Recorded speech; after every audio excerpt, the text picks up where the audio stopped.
Thank you for joining us for this episode of That Solo Life, the podcast for PR pros and marketers who work for themselves. People like me, Michelle Kane with Voice Matters, and my wonderful co-host Karen Swim of Solo PR Pro. Hey, Karen, how are you? Hello, Michelle. I'm doing great. How are you doing? Good. Can't complain. I mean, what good does it do, right? We would complain, but we are PR Good. pros. And instead of That's right. complaining, we spring into action. We make That is plans right. and we work our ways out of things because that's who we are. That is right. We are problem solvers and go-getters, and it's kind of what we want to talk about today. It's been a while since we have talked about kind of like, how did we get here as solos? What's a way to start out as a solo PR pro if that's something that you might be thinking of? We know the job market is bizarre. I mean, there are openings, but there are also a lot of things happening in-house in the agency world that it just makes it a time where many of you might be considering making the jump. So we're going to touch on the ABCs of becoming a solo. Yeah, it has been a long time since we talked about this, and Yeah. so many things have changed. So I'm Yeah. sure that people have more questions today. We are seeing a very, very different media landscape than we Yes. did, just even a year ago. Yeah. And we are seeing corporations behave differently with their own employees, and then with external hiring seems to be pretty soft. Mhm. So, is it still possible to succeed as a solo? Yes. As with anything, it may be different, but absolutely you can. I know I'm seeing it in my landscape. There are some companies that are just saying, "Oh, we can do marketing." Well, you don't really have any marketers, but we'll do it. And eventually as you watch it, you go, "Yeah, you're going to need us eventually." But even though the landscape is changing, at its core, we are communicators, right? And that is not solely limited to gaining media placement. We are the ultimate town criers. And so there are opportunities within, and certainly opportunities to be of service as your own business. Completely agree. It's on one of my posts on LinkedIn, a PR pro, it was a post about the media landscape and not chasing after the big mastheads, but going after, where the audience is. And Yeah. and one of the PR pros, and I'm sorry, I can't remember who made this comment, and I don't want to go off camera to look, but it's on my LinkedIn. She reminded me of something that John Goldberg used to always say. She tells her clients to fish where the fish are. Yes. And it's true. I think that sometimes, right now we are seeing a softening of external hiring, but that doesn't mean that there's not another pond that you can, cast your reel into. So, yes, it is. I agree with you, Michelle. It's very possible to succeed as a solo today. It's very possible to still make a great income to surpass what you're making in a corporate job. You just have to cast your line in the right pond. Yeah. It's so true. So very true. And, sometimes I'm not saying it's easy. I'm not saying that it's always a clear path because it certainly is not. But I think there are opportunities out there. I remember saying this way back when social media was new and all the new shiny opportunities that brings, but it's something that's still true.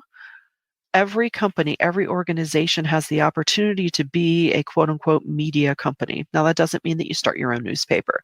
What it means is every entity out there can own their own communication paths, like thanks to social and email marketing. You own your narrative and we are needed. And I know that can also be challenging at times for entities to come to that realization, but they generally do. And so what we have to offer, knowing how to craft a story, knowing how to get attention for things, it's needed. So just hold on to that if you're thinking of starting out. I agree. It's about understanding what are your specialized skill sets. And I think the biggest thing that I would say is that have a plan. You, Mm, you don't want to just make the leap because you're right.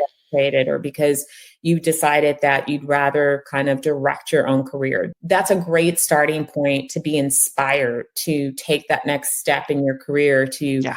start your own business, but be prepared. And this means being prepared with a strategy of how you'll market your business, being prepared with who will you serve, doing some research around that. A lot of times when people are researching starting a business, I find that they start with all the shiny stuff. They start with Mhm. the logo and the website and the branding, but none of those things matter if you don't have a clear path to sustainable work. Yeah. Do some research there. What industries are really thriving? Who is really hiring external contractors? What are they hiring for? What are the key differentiators that they're looking for? What problems are they trying to solve? How do your skill sets align? Are there areas of weakness that you need to sharpen before going out on your own? Because having a job is in your favor right now. If you have steady Yeah. employment, it gives you the opportunity to put away a lot of cash so that you have a cushion to guard against the ups and downs, because the ups and downs are going to come whether you have been in business 2 years or 22. It also gives you an opportunity to learn what you need before you are putting anything at risk.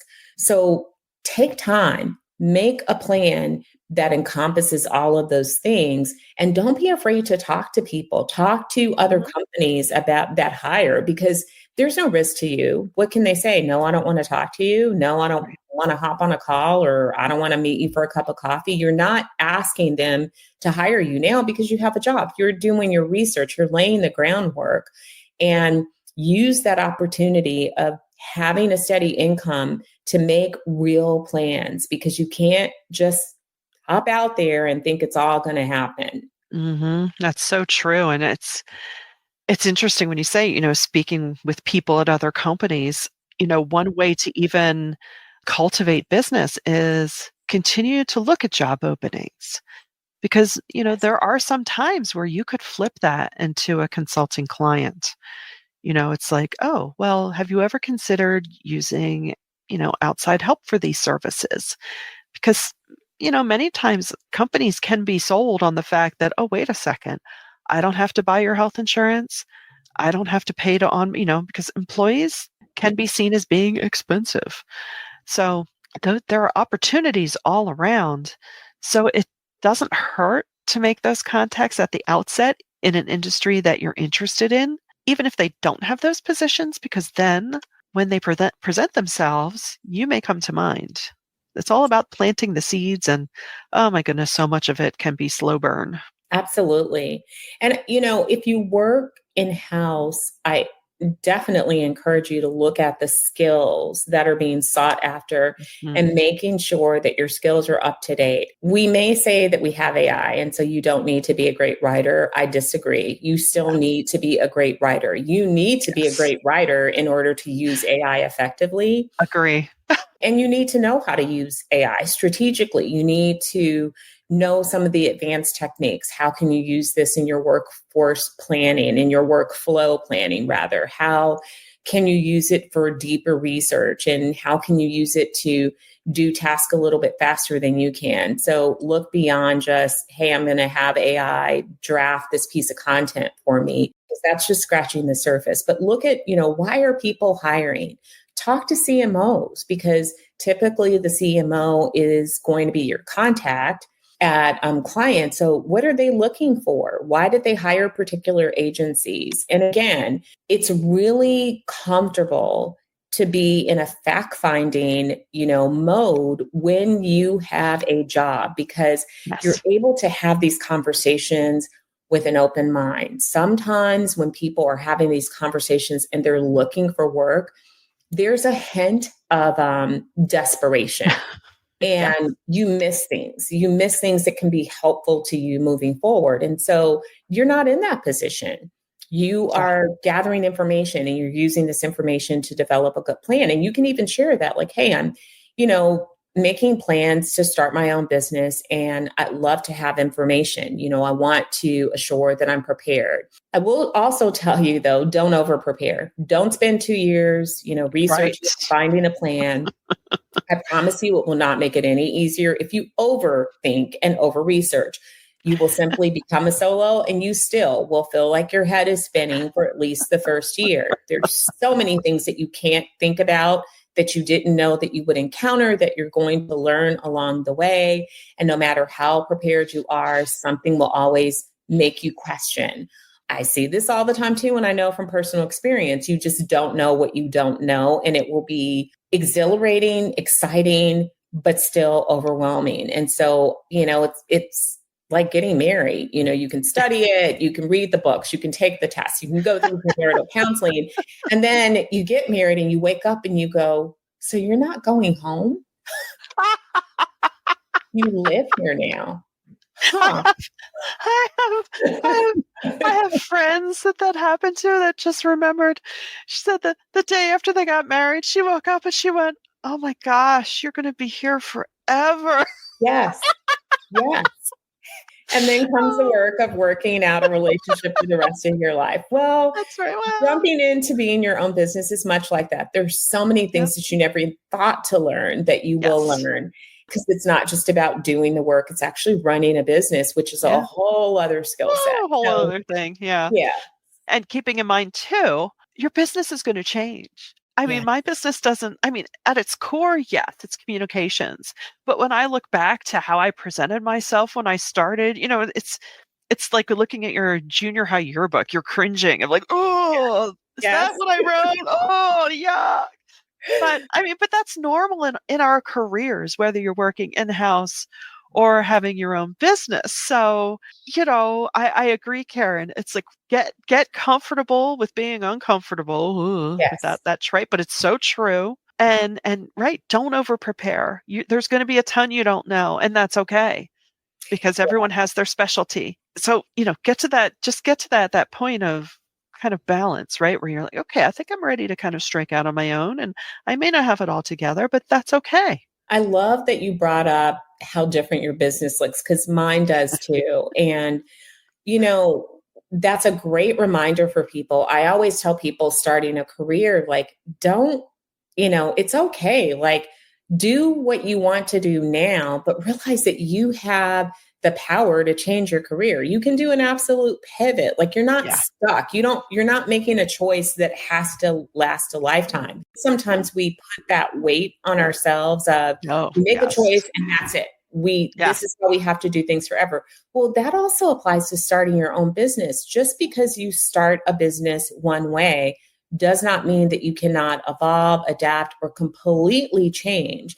There are people that have been in PR, and because of their work experiences, they have naturally gravitated to other areas. Sometimes Hmm. they end up not being in PR, but serving the PR industry Hmm. or creating something out of a need that they saw. So it's really okay. I mean, Yeah. give yourself the grace of having a relaxed approach while still being strategic and realizing that, you know what, if things change, that's okay. You'll be equipped to handle it. You're not, this choice is not something that you're stuck with. I agree. I agree completely. And I think that's true in any path we take. It's no longer the days of, our parents or grandparents where you get the job and you just stay in it forever, which, hey, nothing wrong with that. But it's just not really realistic anymore. And even I would say, when I was coming out of college, I did have that stress of, well, I can't take that position because then I'll be pigeonholed. It's so not true anymore. That may have been somewhat true then, but not now. Not now. So we know if you're listening to this, we know you're savvy and we know you're smart and we know that you know in your gut what is right for you. So trust that, do your research, make a plan and go for it. And speaking of go for it, Mm, please don't keep us a secret. If you like this podcast, please, please, please do take a moment and share a link with someone that you care about.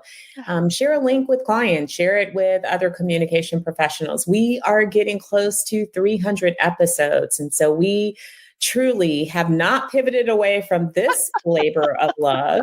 We've We have not. stayed and we are going the distance because we love spending this time with all of you, but we love to welcome more people into our listening family. Yes. So please, please, please do share with others. Please do. We keep these episodes neck size so you can listen to them while you're on a walk or just taking a break. And so we do appreciate you for spending time with us today. And until next time, thanks for listening to That Solo Life.